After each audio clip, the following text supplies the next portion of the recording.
La humillación fue elegante. Sonrió mientras lo hacía.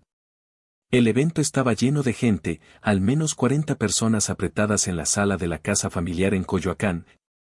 Esa construcción de principios del siglo pasado con techos altos y pisos de mosaico que mi madre mantenía impecable como museo viviente. Amigos de la familia que conocía desde niña, conocidos del barrio, vecinos que me vieron crecer creyendo una versión cuidadosamente construida y meticulosamente mantenida por mi madre durante 3 décadas. Ella había organizado la reunión con un entusiasmo exagerado que debió haberme alertado, diciéndome que era para celebrar algo importante, aunque nunca especificó exactamente qué. Yo acepté ir por inercia, por ese hábito viejo y arraigado de no confrontarla directamente, de mantener la paz familiar a cualquier costo. Grave error. La sala estaba impecable. Demasiado impecable. Ni una mota de polvo flotaba en los rayos de luz que entraban por las ventanas coloniales. La pared azul acincentado reflejaba la luz cálida del atardecer que se filtraba entre las bugambilias del jardín, y todo parecía preparado para una escena teatral cuidadosamente coreografiada. El olor a café de olla se mezclaba con el de las flores frescas que mi madre había colocado estratégicamente en cada rincón. Sobre la mesa central había charolas con pan dulce de la panadería La Ideal, conchas y orejas que nadie estaba tocando porque todos esperaban que algo importante sucediera. Mi madre se movía entre los invitados como una reina absolutamente segura de su trono, saludando aquí, abrazando allá, riendo con esa risa modulada que había perfeccionado durante años. Cada palabra suya era una actuación ensayada. Cada gesto, calculado. Cada risa que provocaba en otros, un aplauso silencioso a su performance. Yo estaba sentada en un rincón, sosteniendo una taza de café de barro que se enfriaba entre mis manos temblorosas. Algo en mi estómago me decía que esto no era una simple reunión social. Conocía a mi madre demasiado bien. Había aprendido a leer las señales sutiles, el brillo particular en sus ojos cuando planeaba algo, la forma en que su sonrisa se volvía más amplia justo antes de atacar. Pero había venido de todas formas, porque a pesar de 32 años de experiencia, una parte de mí todavía esperaba que tal vez, solo tal vez, esta vez sería diferente. Esa esperanza persistente, esa necesidad de creer en la posibilidad de una madre amorosa, era tal vez mi mayor debilidad. Mi hija siempre fue muy sensible, dijo de pronto mi madre, su voz cortando las conversaciones en voz baja como cuchillo afilado, llamando la atención de todos los presentes hacia ella y, por extensión, hacia mí. Nunca supo manejar la vida real. Las palabras flotaron en el aire espeso de la tarde, cargadas de condescendencia apenas disimulada. Las risas surgieron suaves, incómodas, nerviosas. La gente no sabía si reírse o quedarse callada, pero algunos lo hicieron de todas formas, esas risas automáticas que la gente produce cuando alguien con autoridad percibida dice algo que podría ser gracioso. Yo sentí el estómago cerrarse como puño apretado, el café amenazando con subir por mi garganta. Esto era lo que había estado esperando sin saber que lo esperaba. Mi madre continuó, ahora con la atención completa de la sala. Contaba anécdotas distorsionadas de mi infancia, historias que yo recordaba de manera completamente diferente. Exageraba errores pequeños hasta convertirlos en catástrofes monumentales. Transformaba mis intentos de establecer límites saludables en evidencia de mi carácter defectuoso. Hablaba de mí como si yo no estuviera ahí, como si fuera objeto de estudio en lugar de persona con sentimientos. O peor, como si fuera ejemplo educativo para los demás, una lección viviente sobre cómo no criar a tus hijos. Cuando tenía 15 años, contaba con esa voz dulce que usaba cuando quería parecer maternal, me desapareció 3 días sin decir dónde estaba. Imagínense la preocupación. La realidad que yo recordaba era diferente, me había ido a casa de mi mejor amiga después de que mi madre me gritara durante 2 horas por haber sacado 9.5 en lugar de 10 en un examen. Le había dicho exactamente dónde estaba. Pero su versión sonaba mejor para la audiencia. Intenté ayudarla, agregó mi madre, su mano sobre su pecho en gesto de mártir sufrida, pero hay personas que nacen para depender. Que necesitan que otros resuelvan sus vidas porque no tienen la fortaleza para hacerlo solas. No me miró mientras decía esto. No necesitaba hacerlo. Sabía exactamente dónde clavar cada frase, cómo colocar cada palabra para máximo efecto. Años de manipulación habían afinado su puntería hasta volverla experta tiradora. Recordé cada vez que me hizo sentir culpable por querer irme de casa, cada vez que me llamó ingrata por decir no a sus demandas, cada lágrima suya usada como arma para controlarme. Recordé las noches llorando en mi habitación, preguntándome qué estaba mal conmigo, porque no podía ser la hija perfecta que ella merecía. La humillación era pública. Perfecta. Calculada. Irrefutable. O al menos eso creía ella. Respiré hondo, tratando de calmar el pánico que subía por mi pecho como marea. Miré alrededor de la sala. Vi caras confundidas de gente que no sabía qué creer. Vi sonrisas tensas de quienes estaban incómodos pero no querían ofender a la anfitriona. Vi silencios cargados de juicio, de gente formando opiniones sobre mí basadas en la narrativa que mi madre estaba tejiendo con maestría de años de práctica. Y entonces, en medio de esa humillación pública, entendí algo con claridad brutal, con certeza que cortaba como vidrio: si no hablaba ahí, en ese momento preciso, nunca lo haría.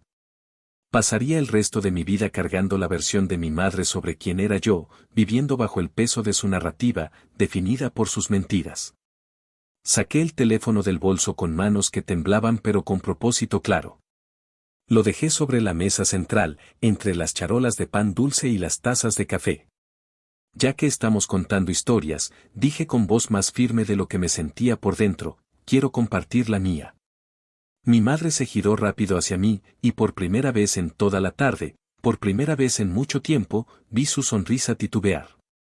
Había algo en mis ojos, en mi postura, que le dijo que esto no iba a ser como las veces anteriores cuando me había humillado y yo simplemente había agachado la cabeza y aceptado. Esto era diferente. Yo era diferente. Reproduje un audio que había guardado durante años, sin saber exactamente para qué pero sabiendo instintivamente que algún día lo necesitaría. Su voz llenó la sala, esa voz que yo conocía tan bien pero que otros nunca habían escuchado.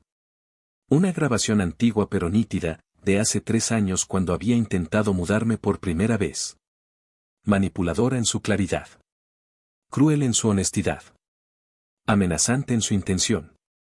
Si te vas, había dicho su voz desde mi teléfono, te vas sin nada. Sin mi apoyo, sin esta familia, sin nada de lo que te he dado. Y cuando fracases, porque fracasarás, no vengas llorando de regreso. Cada frase era una confirmación de lo que ella siempre negó cuando la confrontaba en privado. Cada palabra desmentía la imagen de madre devota y sacrificada que presentaba al mundo.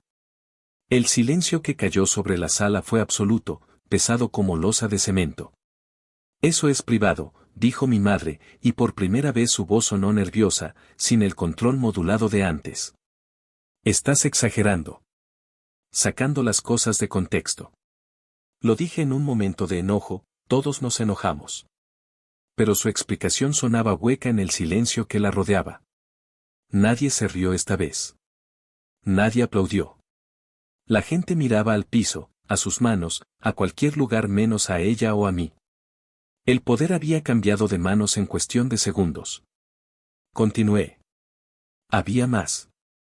Mucho más. Mostré mensajes de texto guardados durante años, donde ella me culpaba por su infelicidad, donde amenazaba con cortarse las venas si no hacía lo que ella quería, donde me llamaba egoísta por tener mi propia vida.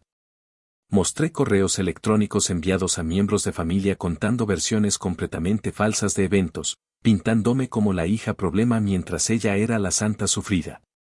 Mostré pruebas de un patrón de abuso emocional que se extendía por décadas, un patrón que ella siempre negaba, que cubría con sonrisas y lágrimas performativas. No levanté la voz. No la insulté. No hice ningún drama. Solo expuse la verdad, fría y documentada. Y eso fue suficiente. Más que suficiente. Mi madre, la mujer que nunca se quedaba sin palabras, que siempre tenía respuesta perfecta para todo, se quedó completamente muda. El control que había ejercido sobre mí durante 32 años, el poder que había construido cuidadosamente con mentiras y manipulación, se deshizo frente a 40 testigos. Me levanté con calma, guardé mi teléfono, tomé mi bolso. No sentí triunfo, no sentí venganza satisfecha. Sentí alivio. Un alivio tan profundo que casi me hizo llorar. Esa noche no la humillé por venganza. Simplemente la dejé sin escenario, sin audiencia cautiva, sin el control que necesitaba como oxígeno. Y por primera vez en mi vida entera, salí de esa casa sin cargar su culpa, sin llevar el peso de sus expectativas, sin la mochila invisible de su manipulación. Pero esta historia, como todas las historias que realmente importan, no comienza en ese momento de liberación. Comienza mucho antes, en una infancia que parecía normal desde fuera pero que por dentro era campo minado de excels. Yo crecí en esa casa de Coyoacán pensando que todas las madres eran como la mía. Que todas las familias funcionaban con esa mezcla de amor intenso y control absoluto, con esas reglas que cambiaban según el humor materno. Con ese caminar constante sobre cáscaras de huevo sin saber qué iba a causar la próxima explosión. Mi madre, Leticia, se había casado joven con mi padre, un hombre callado que trabajaba como contador en una empresa mediana. Él proveía económicamente pero emocionalmente estaba ausente, refugiándose en su trabajo para evitar los tormentas emocionales de mi madre. Yo era hija única, algo que mi madre lamentaba constantemente. Quería más hijos, decía, pero yo había sido embarazo difícil y los doctores le recomendaron no intentar de nuevo. En su narrativa, yo era responsable de haberle robado la posibilidad de tener la familia grande que soñaba. Desde pequeña, aprendí que el amor de mi madre venía con condiciones. Era brillante e intenso cuando hacía lo que ella quería, cuando cumplía sus expectativas, cuando reflejaba bien sobre ella frente a otros. Pero desaparecía instantáneamente, se convertía en frialdad glacial, cuando la decepcionaba de cualquier manera. Y las maneras de decepcionarla eran infinitas e impredecibles. Un día podía ser sacar 9 en lugar de 10. Otro día podía ser usar el vestido equivocado. Otro día podía ser simplemente querer pasar tiempo con amigas en lugar de con ella. No había forma de predecir que la iba a enojar, así que vivía en estado constante de ansiedad, tratando de leer su humor, de anticipar sus necesidades, de ser perfecta de maneras que cambiaban constantemente. En la escuela primaria, yo era estudiante ejemplar. No porque amara estudiar particularmente, sino porque las calificaciones perfectas eran la única forma confiable de recibir aprobación materna. Cuando traía boleta con 10, mi madre me abrazaba y me decía que era su orgullo, que estaba tan contenta de tener hija tan inteligente. Me llevaba a tomar nieve a la nevería de la esquina, me compraba el libro que había querido, me hacía sentir especial. Pero si alguna calificación bajaba, aunque fuera a 9.5, el ambiente en casa cambiaba completamente. Silencio frío. Miradas de decepción. Comentarios sobre cómo ella se sacrificaba tanto por mí y yo ni siquiera podía esforzarme en la escuela. El contraste era tan extremo que aprendí rápidamente, perfección o rechazo, no había término medio. Mi padre observaba todo esto pero rara vez intervenía. En las pocas ocasiones cuando intentaba defender, cuando sugería que mi madre estaba siendo demasiado dura conmigo, ella se volvía contra él con furia que me aterraba. Le gritaba que él no entendía nada de criar hijos, que ella era quien pasaba todo el día conmigo, que él solo aparecía por las tardes a criticar su crianza. Y luego venían las lágrimas, los sollozos dramáticos sobre cómo nadie la apreciaba, cómo se sacrificaba por esta familia y nadie lo valoraba. Mi padre, incómodo con emociones intensas, se retiraba a su estudio y no volvía a intervenir. Yo aprendí que no podía depender de él para protección. Estaba sola con mi madre. Los castigos de mi madre eran sofisticados. Nunca me pegó, al menos no de maneras que dejaran marcas visibles. Su violencia era emocional, psicológica. Cuando la decepcionaba, podía pasar días sin hablarme, moviéndose por la casa como si yo fuera invisible. O peor, hablaba de mí en tercera persona mientras yo estaba en la habitación. Ella nunca aprende, le decía a mi padre durante la cena mientras yo estaba sentada ahí. No sé qué hacer con una hija tan ingrata. Otras veces, lloraba, diciendo que todo el estrés que yo le causaba la estaba matando, que probablemente le daría un infarto por mi culpa. A los 8 años, yo ya me sentía responsable de mantenerla viva con mi buen comportamiento. Pero también había momentos buenos. Eso era lo más confuso. Mi madre podía ser cálida, divertida, generosa. Organizaba fiestas de cumpleaños elaboradas donde yo era el centro de atención. Me llevaba a museos y me explicaba arte con pasión genuina. Me enseñaba a cocinar sus recetas favoritas, riéndose cuando yo tiraba harina por todos lados. En esos momentos, yo la amaba intensamente, desesperadamente. Y eso hacía que los momentos fríos fueran aún más devastadores. Porque nunca sabía cuál versión de ella iba a encontrar. La madre amorosa o la crítica cruel. Y esa inconsistencia, ese no saber nunca en qué terreno estaba parada, era tal vez lo más dañino de todo. En la secundaria, empecé a entender vagamente que mi relación con mi madre no era normal. Visitaba casas de amigas y veía cómo sus madres las trataban. Veía que cometían errores y sus madres no las castigaban con días de silencio. Veía que tenían opiniones diferentes de sus madres y no era tratado como traición imperdonable. Empecé a preguntarme si algo estaba mal en mi familia. Pero cuando intentaba hablar con mi madre sobre esto, cuando sugería tímidamente que tal vez era muy estricta, ella se transformaba en víctima. Lloraba diciendo que yo no apreciaba todo lo que hacía por mí, que otras madres no se preocupaban tanto como ella, que yo era ingrata por incluso sugerir que había algo malo en su crianza. Y yo, sintiéndome culpable de haberla lastimado, retrocedía y me disculpaba. Cuando tenía 15 años, encontré diarios viejos de mi madre en el ático mientras buscaba decoraciones navideñas. Sé que no debía leerlos, pero la curiosidad fue más fuerte. Las páginas estaban llenas de sus pensamientos sobre su propia infancia, sobre su madre que aparentemente había sido fría y crítica. Escribía sobre cómo había jurado ser diferente, ser madre cálida y amorosa. Pero también escribía sobre mí con resentimiento apenas contenido. Sobre cómo me amaba pero también me culpaba por complicaciones médicas que tuvo después de mi nacimiento. Sobre cómo a veces me miraba y veía todo lo que había tenido que sacrificar. Leer esas palabras fue como recibir puñetazo en el estómago. Cerré los diarios y los volví a poner exactamente donde los había encontrado, pero no pude dejar de pensar en lo que había leído. La preparatoria trajo nuevos conflictos. Yo quería tener novio como mis amigas. Quería salir los fines de semana. Quería un poco de independencia normal para adolescente. Mi madre se opuso a todo. Los muchachos solo querían una cosa, decía. Mis amigas eran mala influencia. Si salía sin ella, algo terrible iba a pasar. Pero no presentaba estas restricciones como sus miedos o sus necesidades de control. Las presentaba como preocupación amorosa, como protección materna. Y cuando yo protestaba, cuando argumentaba que era casi adulta y necesitaba algo de libertad, ella se derrumbaba.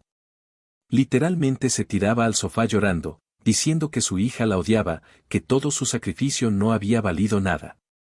Mi padre me miraba con expresión que claramente decía ahora mira lo que hiciste y yo cedía, cancelaba planes, me quedaba en casa. Desarrollé ansiedad severa durante esos años. Tenía ataques de pánico que me dejaban sin aire, sintiéndome como si fuera a morir.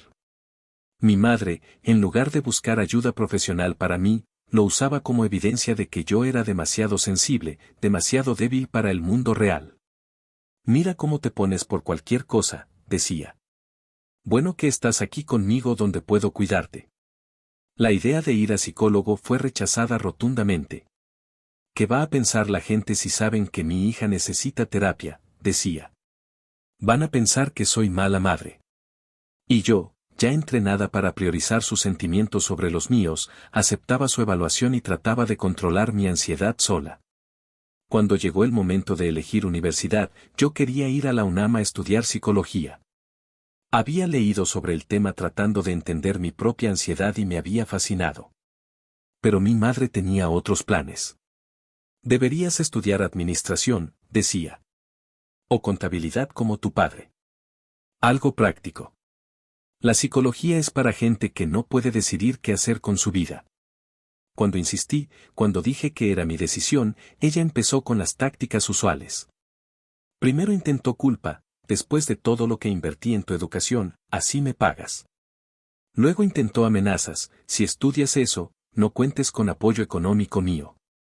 Finalmente intentó la manipulación emocional: me estás matando con este estrés. Ya sabes que tengo presión alta. Cedí, como siempre. Estudié administración en universidad cerca de casa para poder seguir viviendo con mis padres. Mi madre presentó esto a todos como si hubiera sido mi decisión, como si ella hubiera sido madre comprensiva que apoyaba las elecciones de su hija. La realidad era que me había manipulado sistemáticamente hasta que no tuve energía para seguir luchando.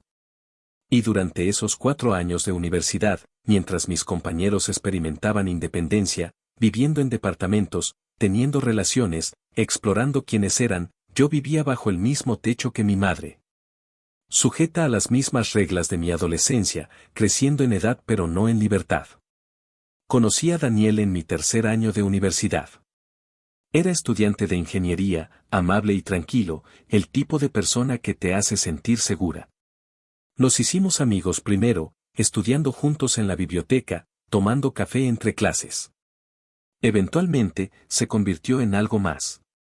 Por primera vez, sentí que alguien me veía realmente, no la versión perfecta que presentaba para aprobación materna, sino mi yo real con todas mis inseguridades y miedos. Le conté sobre mi madre, no todo pero suficiente para que entendiera que mi situación familiar era complicada. Él no juzgó.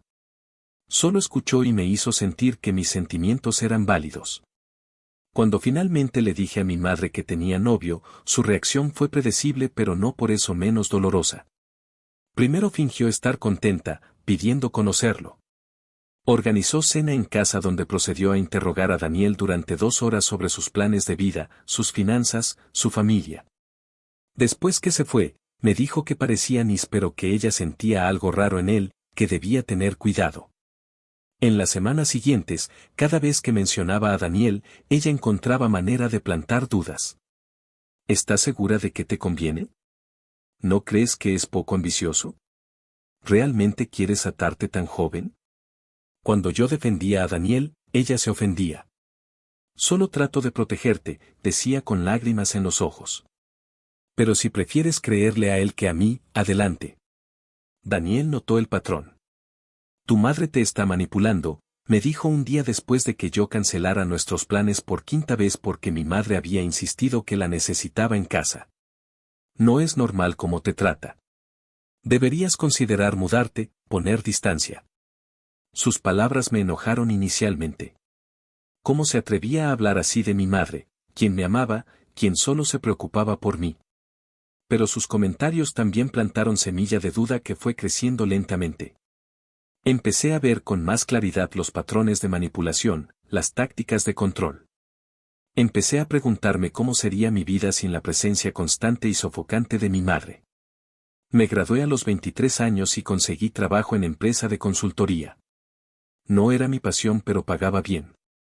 Mi madre insistió que todo mi salario debía ir a cuenta familiar. Vives aquí, comes aquí, lo mínimo es que contribuyas, decía. Y yo, todavía atrapada en necesidad de su aprobación, entregaba casi todo lo que ganaba. Ahorraba un poco en cuenta secreta, pensando vagamente que algún día usaría ese dinero para independizarme. Pero ese día parecía lejano, casi imposible. 2 años después, Daniel me propuso matrimonio. Fue simple y perfecto, en Xochimilco durante paseo en trajinera, con mariachis tocando al fondo y el sol poniéndose sobre el agua. Dije que sí sin dudarlo. Pero cuando llegué a casa esa noche para dar la noticia, encontré a mi madre esperándome en la sala con expresión que me heló la sangre. Ya me enteré, dijo antes que yo pudiera hablar. Tu padre habló con el padre de Daniel. ¿No ibas a decirme nada? ¿No planeabas consultarme? Su voz era fría como hielo. Intenté explicar qué acababa de pasar, que venía precisamente a contarle. Pero ella no quiso escuchar. Se levantó del sofá con dramatismo perfeccionado durante años. Después de todo lo que he hecho por ti, dijo, su voz quebrándose calculadamente, así me pagas. Casándote y dejándome sola. Te di todo, sacrifiqué todo, y ahora me abandonas. No era conversación sobre mi felicidad o sobre Daniel. Era sobre ella, como siempre. Su dolor, su soledad, su sacrificio. Las semanas siguientes fueron tortura.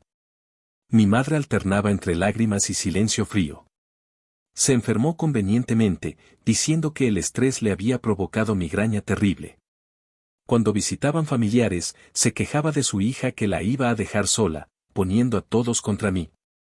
Algunos tíos me llamaban pidiéndome que reconsiderara, que esperara un poco, que pensara en mi madre. Daniel empezó a frustrarse. No podemos vivir así, me dijo. Necesitas establecer límites. Pero cada vez que intentaba, cada vez que trataba de explicarle a mi madre que me iba a casar quisiera ella o no, sentía culpa tan abrumadora que terminaba disculpándome y consolándola. Finalmente, después de 2 meses de drama constante, mi madre cambió táctica. Aceptó la boda pero con condiciones. Ella planearía todo. Elegiría el lugar, el menú, la decoración, la lista de invitados. Si iba a perder a su hija, al menos tendría boda que reflejara bien sobre ella. Y yo, exhausta de pelear, cedí. Mi boda se convirtió en show de mi madre. Invitó a gente que yo apenas conocía. Eligió vestido que a mí no me gustaba pero que ella consideraba apropiado. Dio discurso largo durante la recepción sobre lo difícil que era para ella dejar ir a su única hija. Fue día que debió ser sobre Daniel y yo pero que terminó siendo sobre ella. Nos mudamos a departamento pequeño en la Condesa después de la boda. Por primera vez en mi vida, tenía mi propio espacio lejos de mi madre. Los primeros días fueron casi mágicos. Despertaba sin ansiedad sobre qué humor encontraría. Podía decorar como quería, cocinar lo que quería, ver televisión sin comentarios críticos. Daniel notó el cambio en mí. Estás más relajada, me dijo. Sonríes más. Y era verdad. Sin la presencia constante de mi madre, podía empezar a descubrir quién era yo sin su influencia. Pero mi madre no estaba lista para soltar. Llamaba varias veces al día. Se presentaba en nuestro departamento sin avisar, diciendo que solo pasaba por ahí y pensó en visitarnos. Cuando establecí límite de que necesitaba que llamara antes de venir, lloró durante horas sobre cómo su hija la había rechazado, cómo no era bienvenida en vida de su propia hija. Le conté todo esto a mi suegra una tarde cuando me invitó a tomar café. Ella escuchó con expresión cada vez más preocupada. Mija, dijo finalmente, eso no es amor maternal normal. Eso es control. Deberías considerar terapia. Me dio nombre de psicóloga que conocía. Empecé terapia a los 27 años, sin decirle a mi madre porque sabía cómo reaccionaría.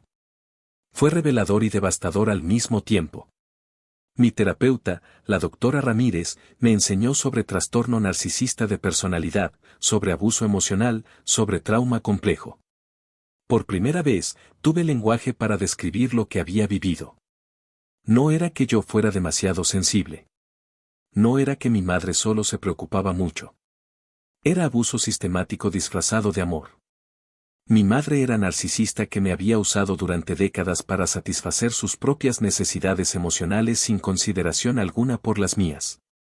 La doctora Ramírez me explicó que personas narcisistas ven a sus hijos no como individuos separados sino como extensiones de sí mismos, existiendo para reflejar gloria sobre ellos. Cuando niño hace lo que el padre narcisista quiere, recibe amor y aprobación. Cuando niño intenta individualizarse, establece límites, desarrolla identidad propia, padre narcisista lo ve como rechazo personal y responde con castigo emocional. Todo lo que mi madre había hecho durante mi vida encajaba en este patrón perfectamente. También aprendí sobre técnicas específicas de manipulación que mi madre usaba. Gaslighting, haciéndome dudar de mi propia percepción de eventos. Triangulación, poniendo a otros familiares contra mí. Juego de víctima, presentándose como sufrida y a mí como agresora. Recompensa intermitente, alternando entre cálida y fría para mantenerme en estado de ansiedad constante buscando su aprobación. Cada sesión de terapia era como quitar capa de niebla de mis ojos. Empezaba a ver claramente por primera vez. Mi terapeuta sugirió contacto limitado con mi madre mientras yo trabajaba en establecer sentido de identidad separado. Pero contacto limitado con narcisista es casi imposible. Cada vez que establecía límite, cada vez que decía no, mi madre escalaba. Empezó a llamar a Daniel al trabajo, llorando que su hija la estaba rechazando. Apareció en mi oficina un día, diciendo que necesitaba hablar conmigo urgentemente. Cuando llegamos a sala de reuniones y le pregunté qué era tan urgente, no tenía nada específico. Solo quería verme, quería que pasáramos tiempo juntas como antes. Cuando expliqué que estaba en trabajo y no podía simplemente dejar todo, lloró diciendo que yo la amaba más a mi trabajo que a ella. La situación llegó a punto crítico cuando Daniel y yo decidimos que queríamos tener bebé. Estábamos emocionados, listos para este nuevo capítulo. Pero cuando se lo dijimos a mi madre, su reacción fue alarmante. En lugar de felicitarnos, empezó a hablar sobre todos los peligros del embarazo, sobre cómo probablemente yo no podría manejarlo, sobre cómo ella tendría que estar ahí constantemente para ayudarme. No era ofrecimiento de ayuda. Era reclamación de control sobre mi futura maternidad. Quedé embarazada 3 meses después. Los primeros meses fueron difíciles con náuseas constantes. Mi madre insistió en venir a cuidarme, llegando cada mañana y quedándose todo el día. Al principio agradecí la ayuda. Pero rápidamente se volvió sofocante. Criticaba todo lo que comía, cómo descansaba, que leía sobre embarazo. Decía que los doctores modernos no sabían nada, que ella sabía mejor porque ya había pasado por esto. Cuando Daniel llegaba del trabajo, ella le daba lista de todo lo que yo había hecho mal ese día, pintándome como incapaz de cuidarme sola. A las 12 semanas perdí el embarazo. Fue devastador, dolor que no tengo palabras para describir. Daniel y yo lloramos juntos, sosteniéndonos mutuamente. Pero mi madre hizo todo sobre ella. Lloró más fuerte que yo. Dijo que nadie entendía cuánto dolor sentía ella perdiendo su nieto. En el funeral pequeño que organizamos, dio discurso largo sobre su dolor, apenas mencionándome a mí. Y después, cuando estaba en casa recuperándome físicamente y emocionalmente, ella venía cada día para repetir que probablemente había sido culpa mía, que seguramente había hecho algo mal. Que si solo hubiera seguido sus consejos esto no habría pasado. Eso fue punto de quiebre para mí. En medio de mi dolor más profundo, mi madre no podía ofrecer consuelo genuino. Solo podía hacer sobre ella y culparme. Algo dentro de mí finalmente se rompió, o tal vez finalmente se arregló. Con apoyo de mi terapeuta y mi esposo, tomé decisión, iba a cortar contacto con mi madre. No temporal. Permanente. Era decisión radical, dolorosa, pero necesaria para mi supervivencia. Le escribí carta explicando mi decisión. Le conté sobre terapia, sobre lo que había aprendido, sobre cómo su comportamiento durante toda mi vida había sido abusivo aunque ella probablemente no lo veía así. Le dije que necesitaba espacio para sanar, que no iba a tener contacto con ella hasta que ella buscara su propia terapia y reconociera el daño que había causado. Sabía que las probabilidades de que hiciera eso eran casi cero. Personas narcisistas rara vez reconocen sus acciones porque requerirían admitir que no son perfectas. La respuesta de mi madre fue exactamente lo que mi terapeuta predijo. Primero, negación total. Llamó llorando diciendo que no entendía, que ella siempre había sido buena madre, que yo estaba siendo cruel e injusta. Cuando no respondía sus llamadas, vino a mi departamento. Cuando no le abrí la puerta, llamó a mi trabajo. Cuando cambié mi número de teléfono, empezó a contactar a mis amigos y familiares, contando versión donde yo era hija horrible que había abandonado a madre amorosa sin razón. Fue durante este periodo de contacto cero que empecé a guardar evidencia. Grabé mensajes de voz que dejaba llenos de manipulación y amenazas.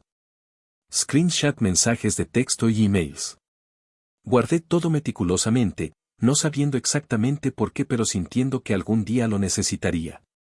Mi terapeuta lo llamaba construir caso, documentar el abuso para que cuando otros cuestionaran mi decisión, tuviera prueba concreta de que no estaba exagerando o malinterpretando. 3 meses después del contacto cero, mi madre cambió de táctica. Organizó reunión familiar, esa reunión en la casa de Coyoacán donde todo comenzó. Invitó a todos los que conocía, diciendo que necesitaba apoyo de familia durante tiempo difícil. Mi padre me llamó, prácticamente rogándome que fuera. Solo escúchala, dijo. Dale oportunidad de explicarse. Está sufriendo mucho. Contra mejor juicio, contra el consejo de mi terapeuta, decidí ir. Pensé que tal vez, solo tal vez, en entorno público y con testigos, podríamos tener conversación civilizada. Tal vez ella aprovecharía la oportunidad para disculparse, para intentar reparar nuestra relación genuinamente. Grave error. Porque lo que mi madre había planeado no era reconciliación. Era humillación pública, última manipulación para ponerme en mi lugar frente a todos los que importaban en nuestra comunidad. Pero esta vez, yo estaba preparada. Había venido con mi teléfono cargado no solo con fotos familiares sino con toda la evidencia que había recopilado. Y cuando ella empezó su performance, cuando comenzó a pintarme como hija sensible e incapaz, yo finalmente tuve valor de exponerla. El audio que puse primero era de 6 meses atrás, grabado secretamente cuando vino a exigir que volviera a casa. Su voz, normalmente tan controlada en público, era veneno puro. Me amenazaba con desheredarme, con decirle a todos que yo había tenido aborto en lugar de aborto espontáneo, con inventar historias sobre mi salud mental. Si crees que puedes alejarte de mí, decía, estás muy equivocada. Yo te hice y puedo destruirte. Las palabras llenaron la sala, rebotando contra las paredes azules insentadas, revelando a la mujer detrás de la máscara. Vi caras de los invitados transformarse mientras escuchaban. Confusión convirtiéndose en shock, shock convirtiéndose en comprensión incómoda. Mi madre intentó quitarme el teléfono pero Daniel, quien había venido conmigo aunque ella no lo había invitado, se interpuso. La dejé hablar, le dije a ella y a todos los presentes. Ahora me toca a mí. Mostré mensajes donde me culpaba por divorcio casi ocurrido entre ella y mi padre. Mostré emails a familiares llenos de mentiras sobre mí. Mostré registro completo de manipulación sistemática. Mi tía Rosario, hermana de mi madre, habló entonces. Siempre sospeché, dijo con voz temblorosa. Pero no quise creer que mi propia hermana fuera capaz de esto. Se volteó hacia mi madre. Leticia, esto no es normal. Esto es abuso. Necesitas ayuda. Otros familiares empezaron a hablar también, algunos defendiendo a mi madre pero con menos convicción que antes, otros admitiendo que siempre habían notado algo extraño pero no habían querido interferir. Mi madre, confrontada con evidencia innegable y audiencia que empezaba a ver la verdad, hizo lo único que sabía hacer. Se derrumbó dramáticamente, cayendo al sofá con sollozos que sonaban performativos incluso en su desesperación. Todos están contra mí, gimió. Mi propia hija me traiciona, mi familia me abandona. Pero esta vez, las lágrimas no tuvieron el efecto esperado. La gente ya había visto detrás de cortina. El mago había sido expuesto. Me levanté para irme. Daniel tomó mi mano. Antes de salir, me volteé una última vez hacia mi madre. No vine aquí para humillarte, le dije con voz calmada pero firme. Vine porque papá me lo pidió, porque parte de mí todavía tenía esperanza de que pudiéramos arreglar esto. Pero tú elegiste usar esta reunión para atacarme públicamente. Yo solo me defendí. Si te sientes humillada, no es porque yo busqué eso. Es porque finalmente la verdad salió a la luz. Y la verdad, mamá, es que me has manipulado y controlado toda mi vida. Y ya no voy a permitirlo. Salimos de esa casa y sentí como si peso de 30 años se levantara de mis hombros. Daniel me abrazó en la calle mientras yo temblaba con adrenalina y emoción. Lo hiciste, me dijo. Finalmente lo hiciste. Y tenía razón. Había hecho algo que nunca pensé que podría, había confrontado a mi madre públicamente, había expuesto su comportamiento, había establecido límite final. Los días siguientes fueron caóticos. Mi padre me llamó, por primera vez en años realmente escuchando en lugar de simplemente defender a mi madre. Admitió que siempre había sabido que había algo mal en cómo trataba a mí pero que había sido más fácil ignorarlo que confrontarlo. Dijo que estaba considerando divorcio, que décadas de vivir con narcisista lo habían agotado también. Algunos familiares me contactaron para disculparse por no haberme creído antes, por haber permitido comportamiento de mi madre durante tanto tiempo. Mi madre intentó hacer control de daños. Llamó a todos los que habían estado en la reunión, probablemente tratando de dar su versión. Pero el daño estaba hecho. Demasiada gente había escuchado las grabaciones, había visto los mensajes. Su reputación cuidadosamente construida de madre devota y sacrificada se había destruido en una tarde. Y esta vez, no tenía forma de reconstruirla porque la evidencia estaba ahí, documentada, innegable. Continué en terapia, procesando décadas de abuso. Aprendí sobre reparenting, sobre cómo darme a mí misma la crianza que nunca recibí. Aprendí sobre límites saludables, sobre cómo las relaciones deberían ser recíprocas, no transaccionales. Aprendí a reconocer señales de manipulación temprano para poder protegerme. Fue proceso largo y doloroso, pelar capas de condicionamiento, desaprender respuestas automáticas, reconstruir mi sentido de yo. Daniel y yo decidimos intentar embarazo de nuevo, esta vez sin decirle a nadie hasta después del primer trimestre. Cuando finalmente quedé embarazada y el embarazo continuó saludable, fue bendición sin la sombra de manipulación materna. Tuve a mi hija, Isabella, 9 meses después. Sostenerla por primera vez, mirando su carita perfecta, juré que ella nunca experimentaría el tipo de amor condicional que yo había conocido. Ella crecería sabiendo que era amada por quien era, no por quien yo necesitaba que fuera. Mi madre intentó contactarme cuando nació Isabella. Envió regalos caros que devolví. Apareció en el hospital pero seguridad no la dejó pasar porque había dado instrucciones específicas. Me escribió carta larga donde decía que entendía que había cometido errores pero que esos errores venían de amor, que todo lo que había hecho había sido por mi bien, que merecía conocer a su nieta. Era carta perfectamente calculada para tocar todas mis debilidades, para hacer sentir culpable por privarla de su nieta. Pero después de años de terapia, podía ver manipulación claramente. No respondí. Años pasaron. Isabella creció, feliz y segura. Yo construí vida que era mía, libre del control materno. Desarrollé amistades genuinas con gente que me apreciaba por quien era. Encontré trabajo que me satisfacía. Daniel y yo construimos matrimonio basado en respeto mutuo y comunicación honesta, todo lo que no había visto modelado en casa de mis padres. No fue perfecto, tuvimos nuestros problemas y desacuerdos. Pero era saludable de maneras que mi relación con mi madre nunca había sido. Mi padre eventualmente se divorció de mi madre. Me lo contó en café una tarde, viéndose simultáneamente aliviado y agotado. Dijo que después de ver cómo ella me había tratado, después de años de ser testigo silencioso, finalmente había encontrado valor de irse. Vivía ahora en departamento pequeño, más feliz solo que acompañado en matrimonio tóxico. Desarrollamos relación, no cercana pero cordial.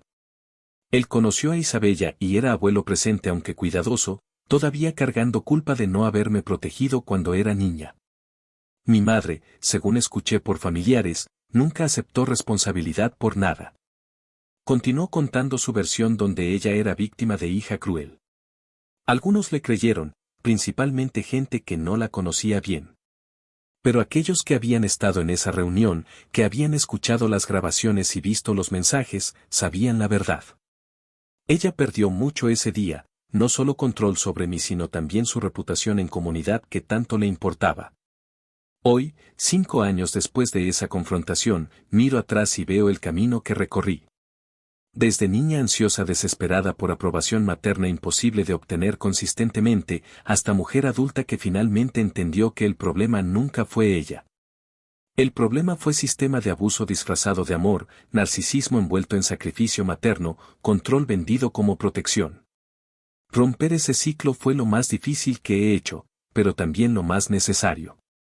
A veces todavía siento culpa. El condicionamiento de 30 años no desaparece completamente. Hay momentos cuando me pregunto si fui demasiado dura, si debí haberle dado más oportunidades, si tal vez exageré. Pero entonces recuerdo las grabaciones, los mensajes, años de manipulación documentada. Recuerdo cómo me sentía cuando vivía bajo su control, ansiosa, insegura, constantemente caminando sobre cáscaras de huevo. Y recuerdo cómo me siento ahora, libre, en paz, capaz de respirar. Y sé que tomé decisión correcta. Le enseño a Isabella sobre límites saludables, sobre cómo está bien decir no, sobre cómo el amor real no viene con condiciones imposibles. Cuando comete errores, los usamos como oportunidades de aprendizaje, no como evidencia de su fallo fundamental como persona. Cuando tiene opiniones diferentes a las mías, las celebramos como señales de que está desarrollando su propia identidad. Y cuando necesita espacio, se lo doy sin hacerla sentir culpable. Es crianza consciente, sanadora, rompiendo ciclo generacional de abuso. Para todos los que están viviendo con padre narcisista, para todos los que se sienten atrapados en dinámica de manipulación y control, quiero que sepan, no están locos. Sus sentimientos son válidos. El abuso emocional es real y devastador aunque no deje marcas físicas. Y sí, es posible liberarse, aunque sea difícil y doloroso. Busquen ayuda profesional. Documenten el abuso. Construyan red de apoyo con gente que los vea y los valide. Y cuando llegue el momento, tengan valor de establecer límites necesarios para su bienestar, incluso si eso significa cortar contacto con familia. Esa tarde en la casa de Coyoacán, cuando reproduje esas grabaciones y expuse décadas de manipulación, no estaba buscando venganza. Estaba reclamando mi voz, mi verdad, mi derecho a existir sin cargar culpa impuesta por necesidades emocionales de otra persona. Mi madre perdió control ese día no porque yo se lo quité por crueldad, sino porque finalmente dejé de dárselo voluntariamente. Y esa diferencia es todo. Gracias por escuchar mi historia. Gracias por permitirme compartir este camino de manipulación a liberación, de niña condicionada a mujer empoderada. Si reconociste algo de tu propia historia en la mía, si sentiste ese dolor familiar de amar a alguien que usa ese amor como arma, quiero que sepas que mereces mejor. Mereces amor que no viene con condiciones imposibles. Mereces relaciones donde puedas ser tú mismo sin miedo constante. Y mereces paz. Si quieres escuchar más historias de personas que encontraron valor de liberarse de relaciones tóxicas, que reclamaron sus verdades y construyeron vidas auténticas, te invito a suscribirte a Historias para Distraerte. Cada día compartimos una nueva historia de resiliencia humana, de verdad hablada después de años de silencio, de libertad ganada después de décadas de control. Porque todos merecemos ser escuchados, todos merecemos sanar, y todos merecemos vivir sin las cadenas invisibles de manipulación disfrazada de amor.